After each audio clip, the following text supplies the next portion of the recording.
The story you are about to hear is true. Only the names have been changed to protect the innocent. Fatima Cigarettes, best of long cigarettes, brings you Dragnet.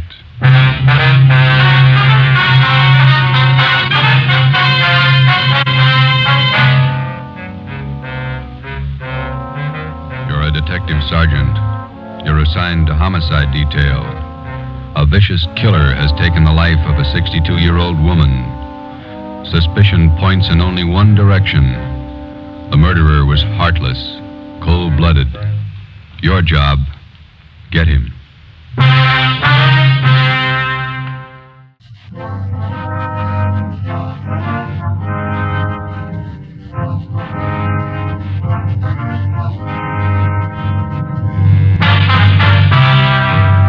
Dragnet, the documented drama of an actual crime.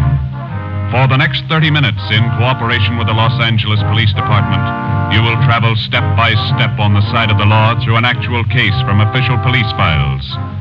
From beginning to end, from crime to punishment, Dragnet is the story of your police force in action. It was Saturday, November 5th. It was foggy in Los Angeles. We were working the day watch out of homicide. My partner's Ben Romero. The boss is Ed Backstrand, chief of detectives. My name's Friday. It was 3:35 p.m. when I got to room 42. Homicide.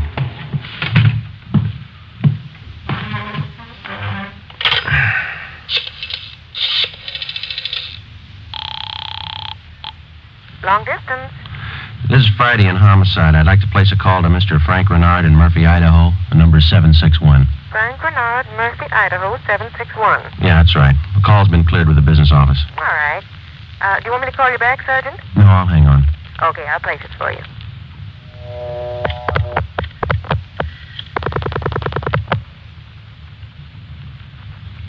Long distance? Long distance, Mr. Frank Reynard, Murphy, Idaho. Murphy, 761. Thank you. New Haven, Connecticut. Your number, please. Charge the call to Madison, 7961. Thank you. The time and charge is when the call's completed, operator. Rate operator. You ready to put a man out? Yes, Murphy, Idaho, routing and person rate.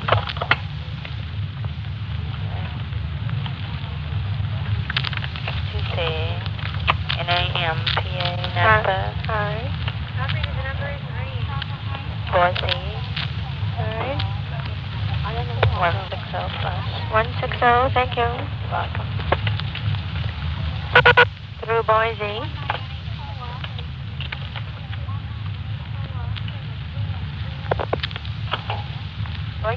I'm calling Napa.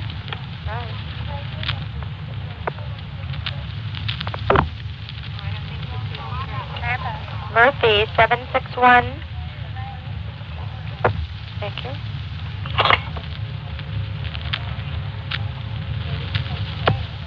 Keep ringing, 761. They're ringing the number, Sergeant. Okay, thanks.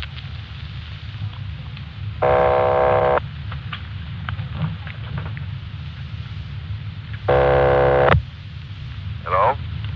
Mr. Frank Reynard, please. Los Angeles calling. Who do you want? Mr. Frank Reynard, please. Los Angeles calling. I'm Frank Reynard. Go ahead, please. All right, Sergeant, go ahead. Hello? Hello? Hello, Frank Reynard. Yeah, who's this? This is Sergeant Friday, Los Angeles Police Department. We've got an urgent message for you. For me? Well, what's the matter? Your wife, Dolores, asked me to call you. Something's happened to your mother. What do you mean? What's happened? I better let your wife tell you. She wants you back in Los Angeles right away. Look, what's this all about? I can't leave my job now. You better come. Your mother's been murdered.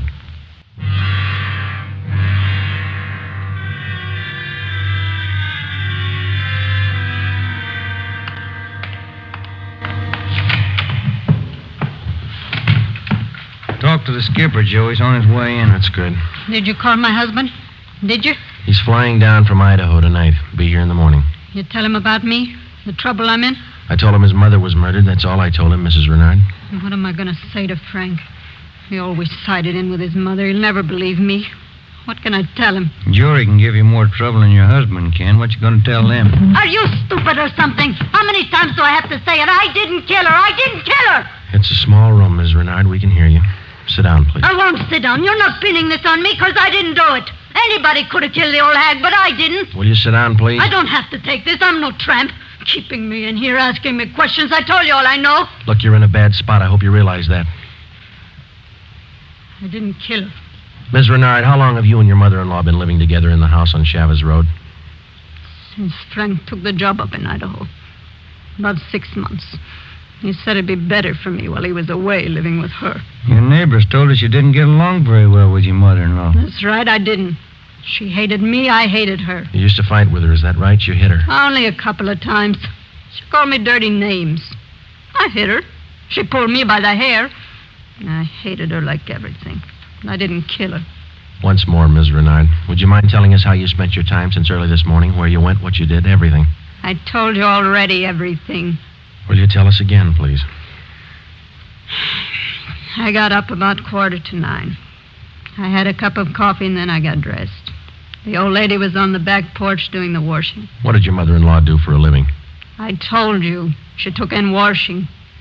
After I got dressed, I left the house. About 10 minutes after 9, I went downtown to the dentist. He filled a tooth for me. This one here, you can ask him. What time did you leave the dentist's office? About 10:15. Maybe 20 after. You can ask him. What'd you do after that? I walked around window shopping. Did you buy anything? Talk to anybody? I told you no. What time did you get home? 12:30. I went in the bedroom. The old lady was on the floor. Blood all over. I felt her heart. It wasn't beating. Is that when you got the blood on your dress? Yeah. Now that's all I'm going to say. 3 times I told you the same story already. And you still can't account for your time between 10:20 this morning and the time you found the body and called the police at 12:30. I told you. I left the dentist. I went window shopping. Then I walked home. And during that time, you didn't talk to anyone and no one saw you? Lots of people saw me. People on the street downtown. I'm no tramp. I don't talk to everybody. None of your neighbors saw you come home, Ms. Reynard? Of course they didn't see me. I cut across the back lot up from San Jose Avenue. I came in the back way. The lady who lives next door to you. She says she was in the backyard about noontime. She stayed there till after 1 o'clock. She didn't see you come in the back way. Then she's a liar. She's a dirty liar. You and your husband took out an insurance policy on your mother-in-law last year. Is that right, Ms. Reynard? Sure it is. What of it? $5,000? Yeah, so what? You know a man by the name of George Martino? No. You better tell the truth, Ms. Reynard. All right, so I do. He's a friend of mine. You've been running around with him since your husband's been away. None of your business. I do what I want. Your mother-in-law found out about Martino. That's what you fought about most of the time. Oh, she was crazy. He's a friend of mine, that's all. Are you telling the truth, Ms. Reynard? Martino's a boyfriend of mine. I told you, that's all. Your mother-in-law found out you were running around with him. She warned you if you didn't shake Martino, she'd write your husband. You said you'd kill her if she did. That's a lie. That's what your mother-in-law told one of the neighbor ladies. And I said it just to scare her. One night I was drinking. We had a fight. She was yapping at me all night. I said it just to scare her. But she wrote the letter anyway. And that's what she said. But I didn't kill her. You had the time, the motive, and the opportunity. It wasn't me. I didn't kill her. Interrogation room, Friday. This is Brennan, Joe. Yeah, Bill, where are you? Santa Monica. Picked up George Martino.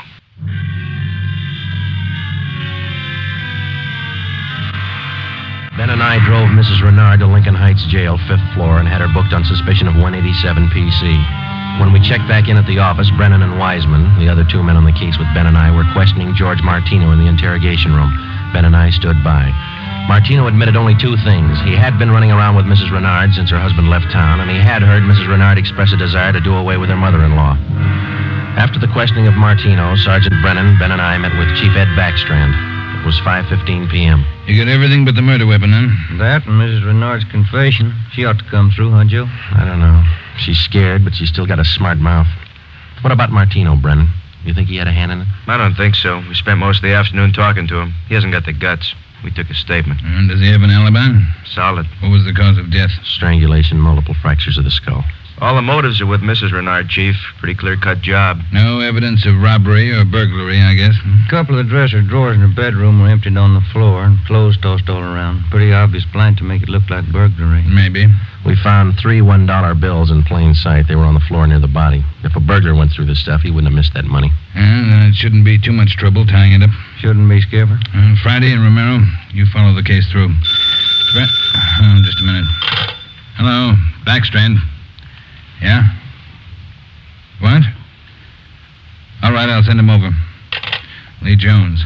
Just finished checking the evidence at the crime lab. Yeah? He thinks Mrs. Reynard's innocent.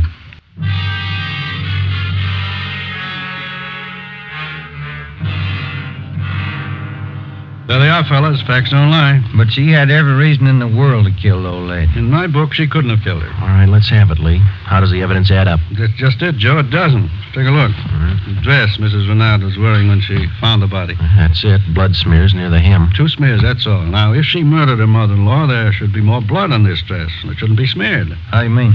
First of all, the manner in which the old lady was killed. Head was battered in. Must have bled profusely. No question about that. All right, go ahead. Whoever murdered the old lady must have stains all over their clothes. Here's the important part. Because of the nature of the wound, it would have stained in drops, not smears. Well, how can you tell the difference? Maybe these are drop stains on her desk. They're not. I checked them with a microscope. Only the higher ribs of the cloth are stained. The smears, nothing else. But a drop forms its own definite drop pattern and permeates the cloth, soaks in. No signs of that on her dress. Not a one. Now, here's the silk scarf the old lady was strangled with. Yeah? Here's what I found in the knot tied in the scarf. A blonde hair, wavy. Old lady had dark hair. So does Miss Reynard. So does her boyfriend. That's what I mean. This blonde hair is one of 2 things that didn't belong at that murder scene. What else you got? This here. What is it, Lee? Small piece of plastic. From a gun butt, I'd say. See here? Crisscross surface, then a little smooth area here. Yeah? The killer could have hit the old lady with the butt of a gun. And a piece of the stock could have chipped off like this, huh? Miss Reynard doesn't own a gun. Neither did her mother-in-law. Well, where does that leave us? I don't know, Joe. There's the stuff. You can't disregard it. Maybe you can explain it. Yeah. How? Well, first prove this dress isn't the one Mrs. Reynard was wearing this morning. Then find the dress she did wear. We know she wore this when the dentist identified it, and so did 2 of the neighbors. That's what I mean. The dress is too clean, doesn't belong. Yeah. This blonde hair, this piece of gun butt, they don't belong either. Well, and you think she's innocent? You're looking at the evidence. What do you think? 6 p.m., Saturday, November 5th. Ben and I went back to the office and met with Brennan, Wiseman, and Ed Backstrand. The open and shut case against Mrs. Reynard was up in the air, but we still weren't sure that she was innocent of the murder of her mother-in-law. Ben and I drove to the Lincoln Heights jail and interviewed the suspect again. She agreed to submit to a lie detector test. We drove back to the office, contacted Sergeant Berger, the department's polygraph man, and set up a special test for the following day. The next morning, we met with Berger and formulated a list of key questions, and then we picked up Mrs. Reynard and brought her to the 3rd floor of the Old City Jail building, the polygraph room. At 10:33 a.m., the test got underway. As usual, Sergeant Berger conducted the interview alone. Backstrand, Ben, and I waited outside. How about Mrs. Reynard's husband? Get in town yet? He's due in around noon, Skipper. Got a smoke? Yeah. Here you are, Ed.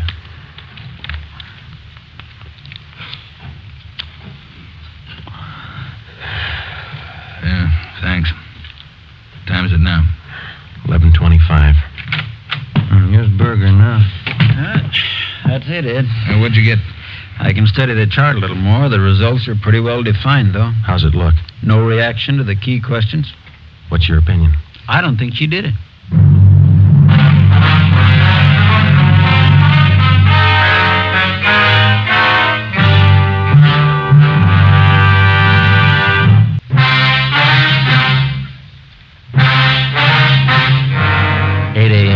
November 7th. Mrs. Reynard was released from custody. We questioned her husband, Frank Reynard, briefly. He could tell us nothing more than we already knew. Brennan and Wiseman were called back on the case, and together the 4 of us started over again from the beginning. We had a dead body, 2 pieces of physical evidence to work with, no idea how to fit them together, and no suspects. We went back to the Chavez Road neighborhood where the murdered woman lived and started pushing doorbells. We canvassed the neighborhood for 3 days, and we uncovered one slim lead. He was selling magazines, officer. Went door to door, right up the street here. Young fellow. Could you describe the man for us, please? Nothing to talk about. Pasty face, pimply complexion, blonde hair. 5:30 p.m. Wednesday, November the 9th. Ben and I met with Brennan and Wiseman in Ed Backstrand's office to compare notes.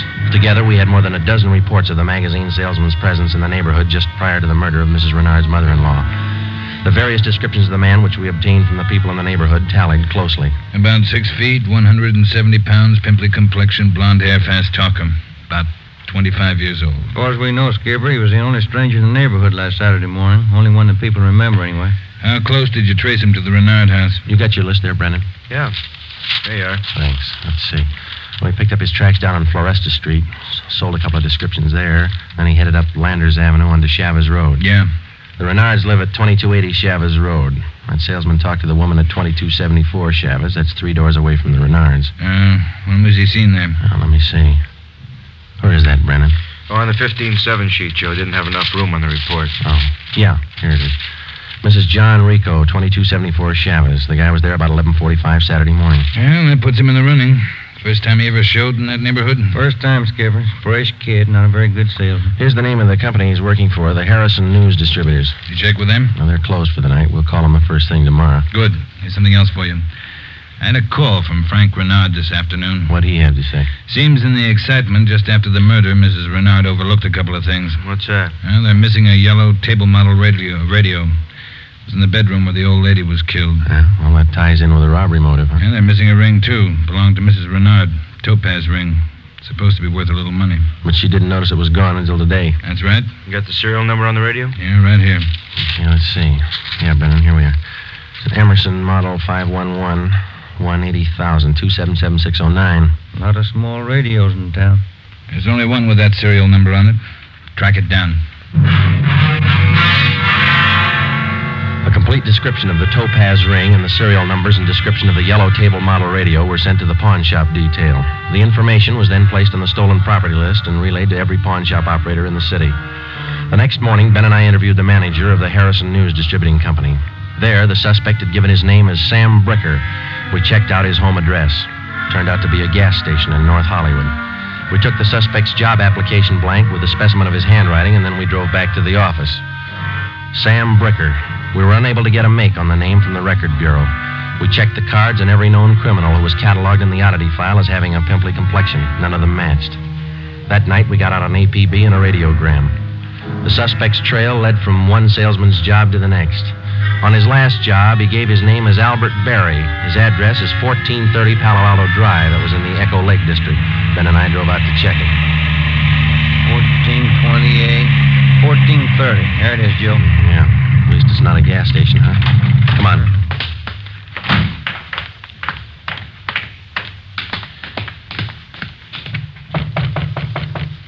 Tiresome, huh? Yeah, I could stand a change. Yes, what is it? We're looking for an Albert Berry, ma'am. Does he live here? Mr. Berry, I'm sorry. He and his wife moved 4 days ago. We identified ourselves as police officers and had the landlady, a Mrs. Catherine Hoffman, show us the apartment which Berry and his wife had occupied. It was still vacant. In one of the closets in the apartment, we found a cheap overnight bag. The lock on it was broken and one of the seams had ripped. I forgot about that old bag, and Mr. Berry told me I could throw it away. Take a look. I'm in. Yeah. How long has Berry been married? Do you know, Mrs. Hoffman? No, I don't. But the way they acted, lovey-dovey all the time, I don't think they've been together long. Hey, Joe. Look, some kind of an identification tag. Yeah, let me see. Get it up here. It's a tool disc, it looks like, doesn't it? Jameson Larrabee, Pittsburgh, Pennsylvania. You're not after Mr. Berry, are you, officer? Yes, ma'am, we are. Did he leave a forwarding address? I wish he did.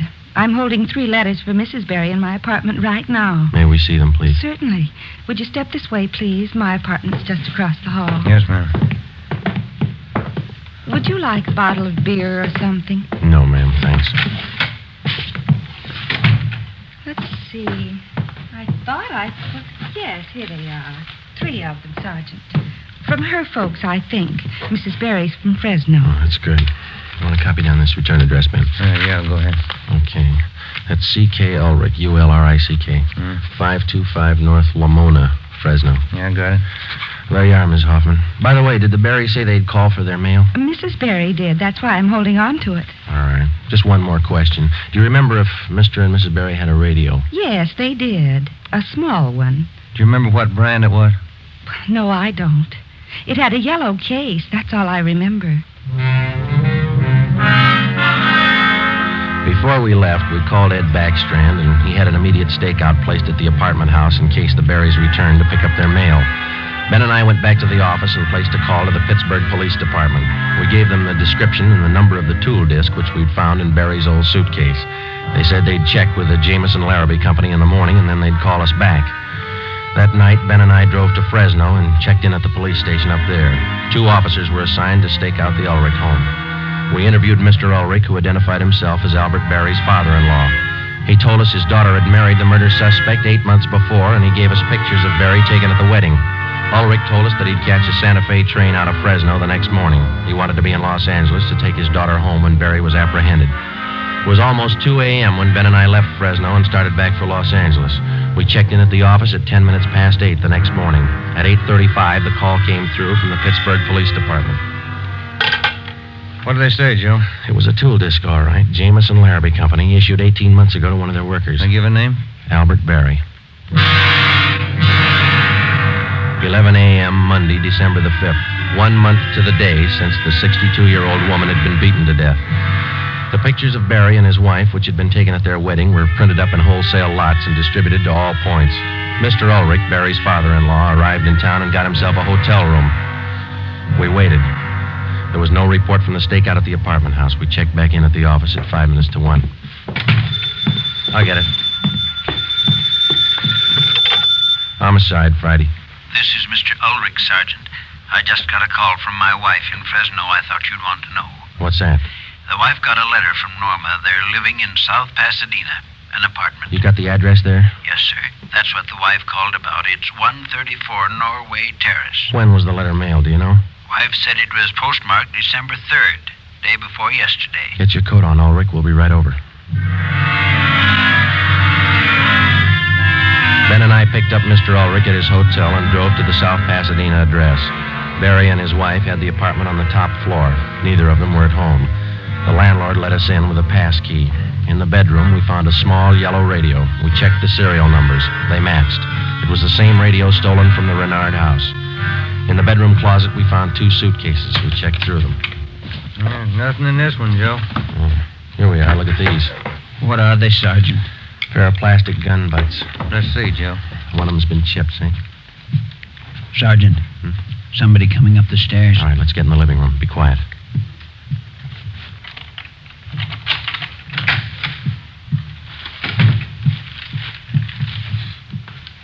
Dad, what are you doing here?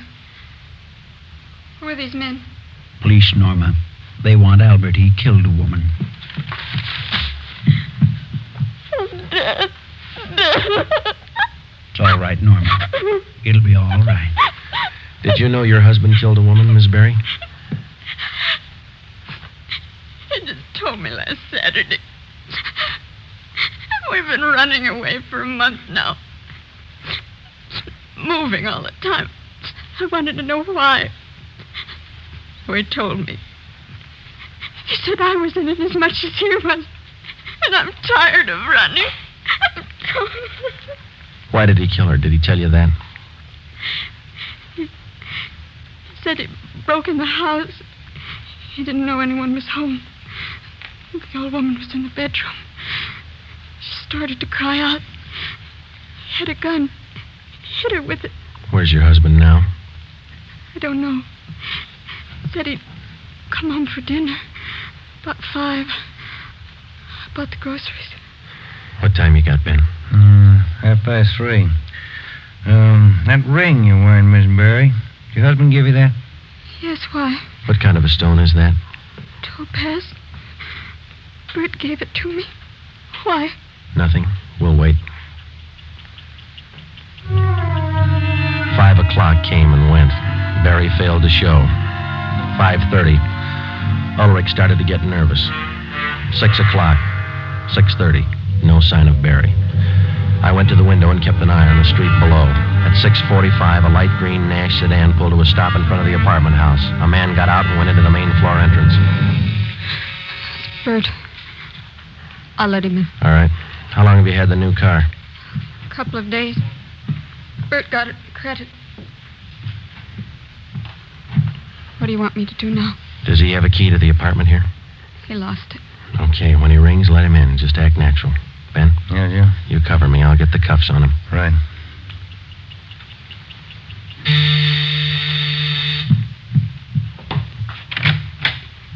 Hi, Bert.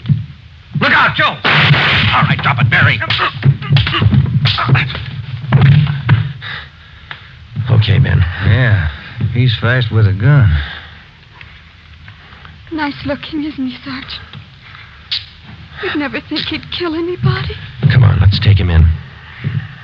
I love him. I still love him. But you're a cop. You wouldn't understand. That's right. I wouldn't understand. I'm a cop.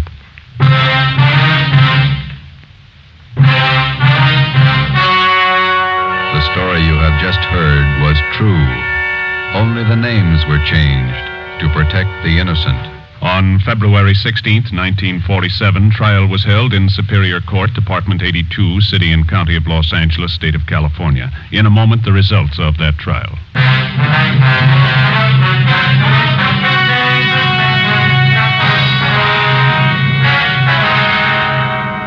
Albert Ralph Berry was tried and convicted of murder in the first degree. His wife, Norma Berry, was found innocent of the charge that she harbored a criminal. She was returned home with her father. Berry was executed in the lethal gas chamber at the state penitentiary.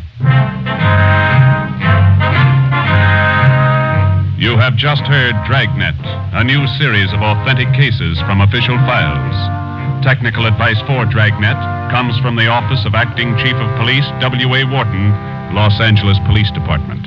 Tonight's program is dedicated to Private Hubert W. Estes of the District of Columbia Metropolitan Police Department, who on the night of May 16th, 1947, gave his life so that yours might be more secure.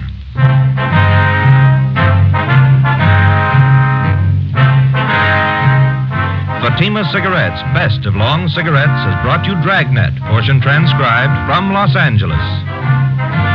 Be sure to hear songs by Morton Downey tonight on NBC.